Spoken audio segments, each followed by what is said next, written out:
Tennessee is known for its music, its mountains, and its pride. But long before the songs and stories, this land was shaped by violence, neglect, and silence. Entire civilizations vanished here. Wars were fought in backyards, and some of America's darkest chapters were buried beneath lore and myth. Today, we'll uncover the story that should never have been remembered.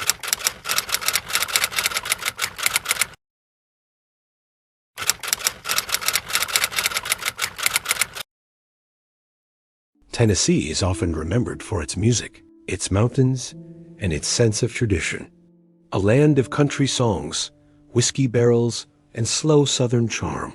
But beneath that familiar image lies a much darker story, one written in blood, buried beneath forests, and hidden behind centuries of silence.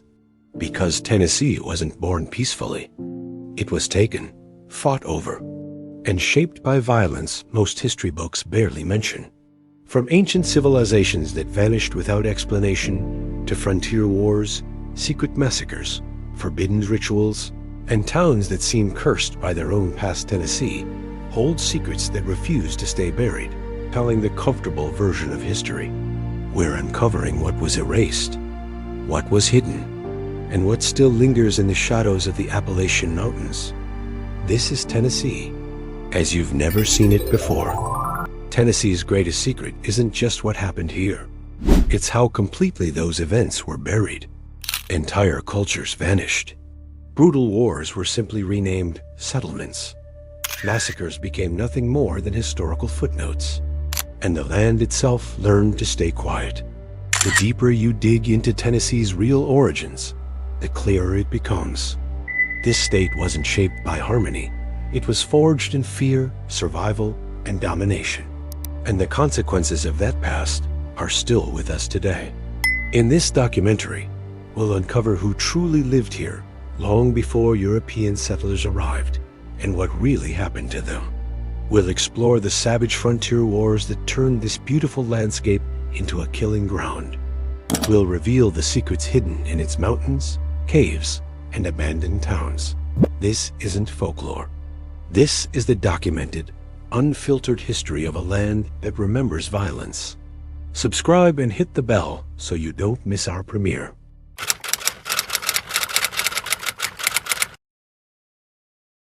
Long before Tennessee had a name, before borders or states, this land was home to one of North America's most mysterious civilizations. The Mississippian culture thrived here over 1,000 years ago. They built massive earthen mounds, complex cities, and trade networks that stretched across the continent. At places like Mound Bottom and Shiloh, entire ceremonial centers once stood carefully aligned with the stars. These people were not primitive. They were engineers, astronomers, strategists, and then they vanished. No one knows exactly why. Some historians blame disease. Others point to climate collapse or internal warfare. But what remains undeniable is this. When European settlers arrived centuries later, these cities were already silent. The forests had swallowed them whole. And when settlers saw the mounds, they didn't preserve them. They flattened them, built farms over them, erased them. Because acknowledging a sophisticated civilization here would challenge the idea that this land was empty.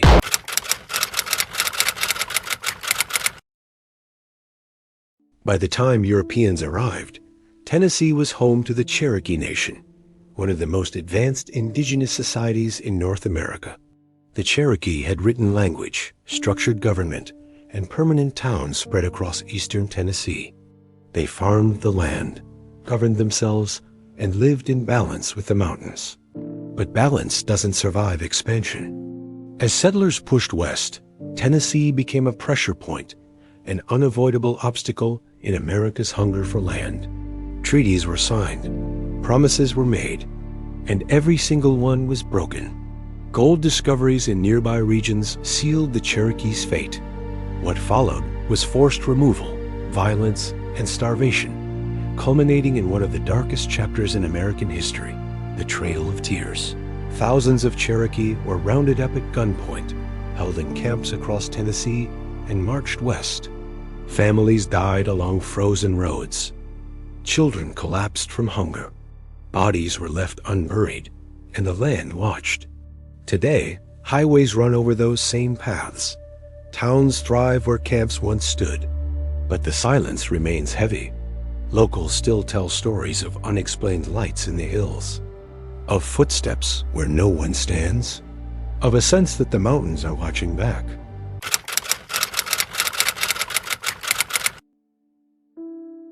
When Tennessee officially became a state in 1796, it was already soaked in blood. This was frontier territory, isolated, dangerous, and brutal. There was little law and even less mercy. Survival depended on violence, and reputation mattered more than justice. Feuds became family traditions. Executions were public entertainment, and vigilante justice ruled the land. Men like Andrew Jackson, later President of the United States, rose to power through brutality. Jackson's legacy in Tennessee is still celebrated, but rarely questioned. His military campaigns against native tribes were ruthless. His political ambition reshaped the nation at a terrible cost. Tennessee didn't just produce leaders, it produced conquerors. And the mountains became perfect hiding places not just for outlaws, but for secrets. Moonshiners, mercenaries, and militias all used the Appalachian terrain to disappear. Entire communities lived beyond the reach of government authority. Some never re-emerged.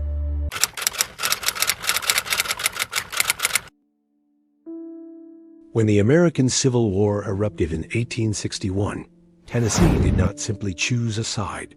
It fractured. Geographically, culturally, and morally, Tennessee became a labyrinth of divided loyalties. Brother turned against brother. Neighbors became enemies overnight. The war here was not fought only on battlefields. It seeped into homes, churches, and fields. Tennessee was the last state to secede from the Union, and one of the first to be violently reclaimed, making it a crucible of internal conflict unlike anywhere else in the South. East Tennessee largely remained loyal to the Union. Middle and West Tennessee leaned Confederate. This split created a kaleidoscopic landscape of shifting control, secret alliances, and constant fear. Towns changed hands multiple times.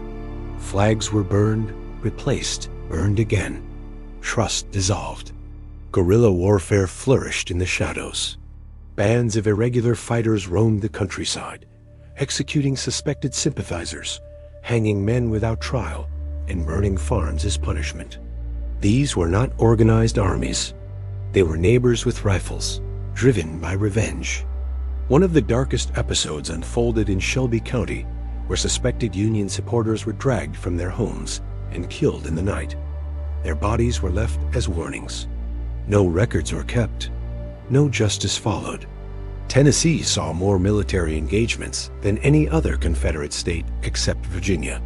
Battles like Shiloh, Chickamauga, and Nashville turned fields into slaughterhouses. At Shiloh alone, over 23,000 men were killed or wounded in just 2 days. Survivors described the ground as unrecognizable mud mixed with blood, trees shredded by cannon fire, screams echoing through the forest long after the fighting stopped. The land absorbed it all. Even today, visitors to these battlefields report an oppressive stillness, as if sound itself is swallowed. Some describe hearing distant gunfire or voices carried by the wind. Whether psychological or something more enigmatic, the sensation is difficult to ignore. The Civil War ended, but in Tennessee, peace never fully arrived. The violence simply changed shape.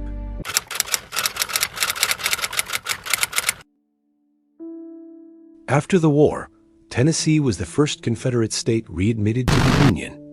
On paper, that should have meant healing.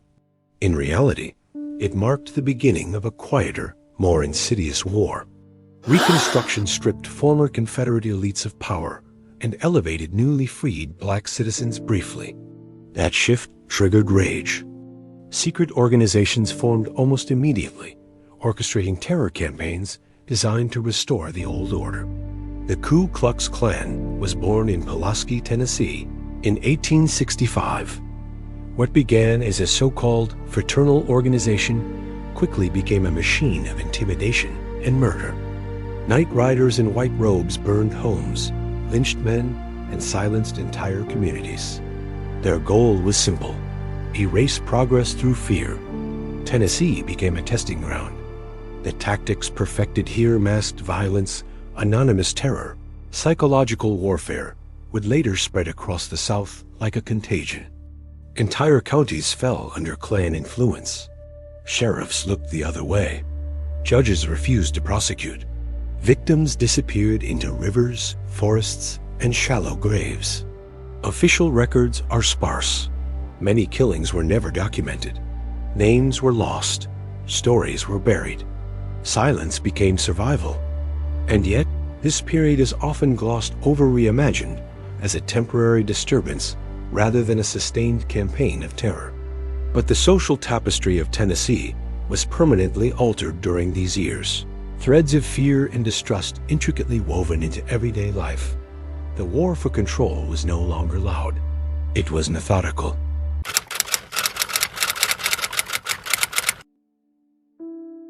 The Appalachian Mountains are beautiful, verdant, ancient, and imposing, but they have always served another purpose: concealment.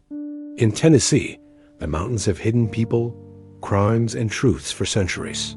During Prohibition, moonshiners retreated deep into the hills, creating hidden distilleries beyond the reach of law enforcement.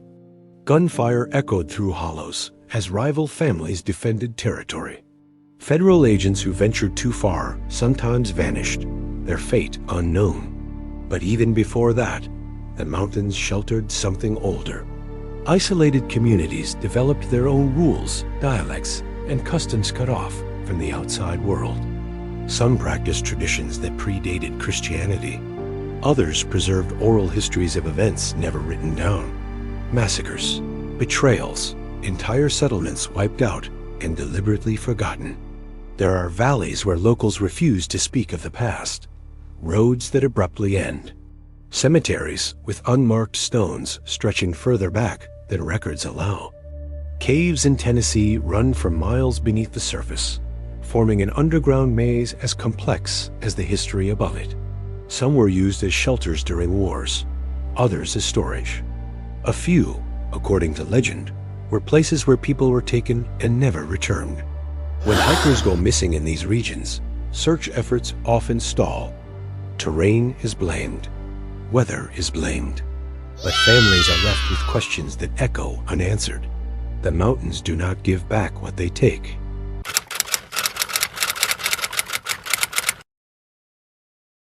As the 20th century approached, Tennessee entered a new phase one that appeared cleaner, more orderly, and forward-looking. Industry arrived. Railroads expanded, factories rose, but progress came with a cost. Coal mining in eastern Tennessee transformed entire regions into extraction zones.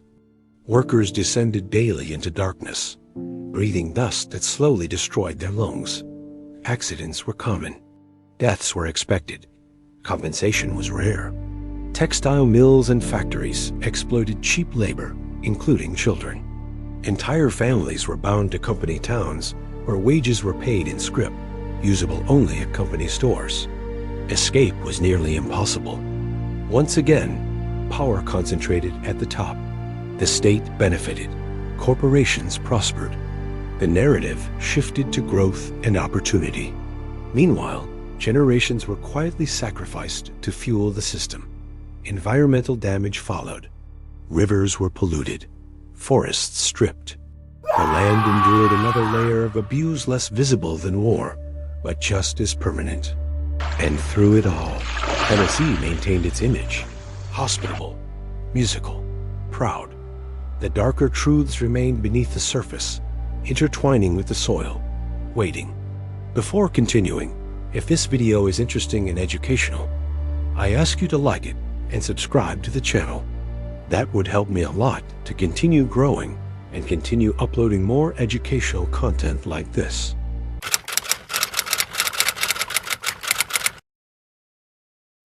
By the early 20th century, Tennessee had learned something crucial. History could be rewritten without changing the past, only the story told about it. Music became the perfect instrument. From the Appalachian hollers to the streets of Memphis, sound began to shape identity.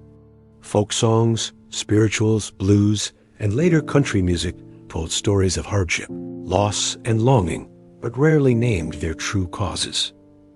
Pain was transformed into melody, trauma into tradition. In the mountains, ballads spoke of doomed lovers, feuds, and wandering souls. Many of these songs were rooted in real violence, murders, betrayals, executions, but stripped of context. The details blurred over time, leaving behind only emotion. In Memphis, the blues emerged from the shadow of slavery and Reconstruction. It carried sorrow, rage, and survival. But as it gained popularity, its origins were sanitized. The suffering that created it was repackaged as entertainment. Tennessee didn't erase its past, it romanticized it. Plantations became wedding venues. Battlefields became parks. Former sites of terror were rebranded as heritage. This wasn't accidental. It was a survival strategy for the state and for those who benefited from forgetting.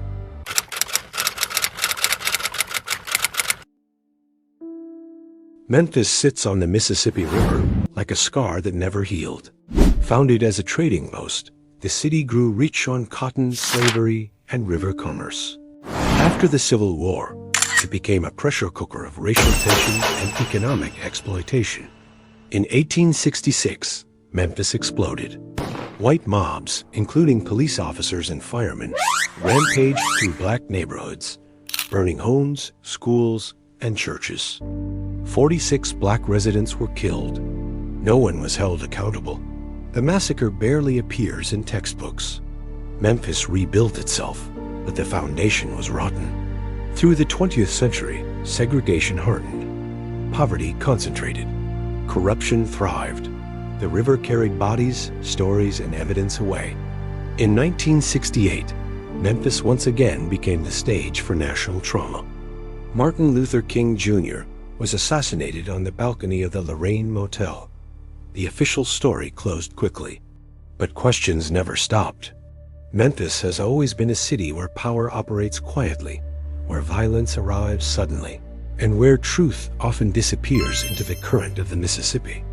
Before continuing, if this video is interesting and educational, I ask you to like it and subscribe to the channel. That would help me a lot to continue growing and continue uploading more educational content like this.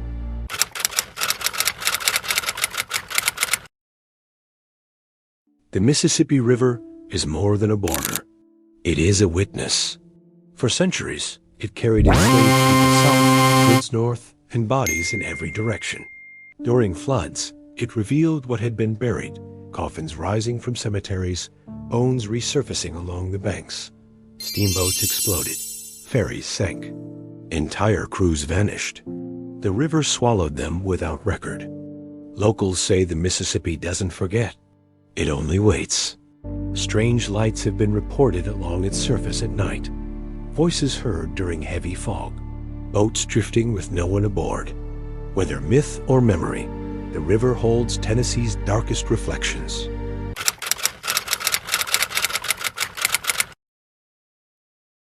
Today, Tennessee presents itself as vibrant, growing, confident. Cities expand, tourism thrives, music never stops. But the patterns remain. Economic inequality mirrors old divides. Rural communities hollow out while urban centers concentrate power. Environmental damage continues in poor regions while wealthier areas stay protected. And once again, difficult conversations are avoided. The state celebrates pride without reckoning, tradition without accountability, growth without reflection. History becomes branding.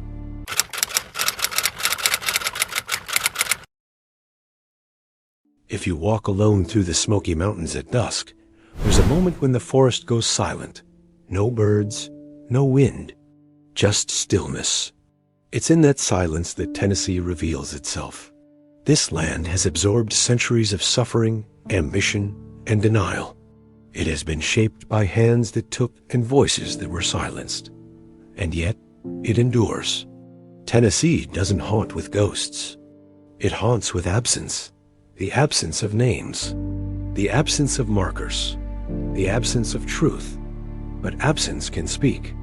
And for those willing to listen, the mountains, rivers, and valleys still tell their story, patiently, waiting for someone to hear it.